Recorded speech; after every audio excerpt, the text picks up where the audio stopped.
সালাম, রফিক, জব্বার, বরকত, শফিউর, যাদের আর কোনোদিনও খুঁজে পাবে না কেউ, যারা আর কখনো দেখবে না বাংলার মুখ, যাদের আর কখনো দেখা যাবে না ভাষা আন্দোলনের উত্তপ্ত মিছিলে। ১৪৪ ধারা উপেক্ষা করে রাজপথে নেমে মৃত্যুকে বুকে জড়িয়ে বিদায় নিয়েছে তারা মায়ের কোল থেকে, মায়ের স্নেহ থেকে। মাতৃভাষাকে নিয়ে যাদের স্বপ্ন ছিল আকাশ সমান।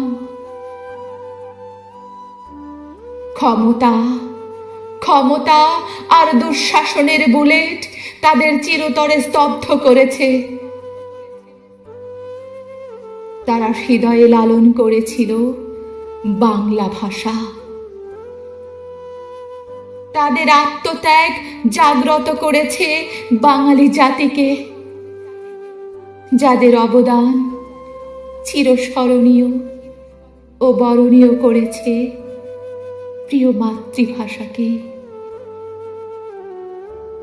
২১-এর ভর দুপুরে প্রখর রোদ, রোদ নয়, মাতৃভাষা রক্ষার ঝাঝালো প্রতিবাদ, যে প্রতিবাদ থেকে ১৯৫২ সালে স্বাধীনতার পরিপক্ক বীজ বপন করা হয়েছিল। হে সূর্য সন্তানেরা, তোমাদের প্রতিবাদ ও রক্তের বিনিময়ে বাংলার বুকে জন্ম নিয়েছে লাল সবুজের পতাকা।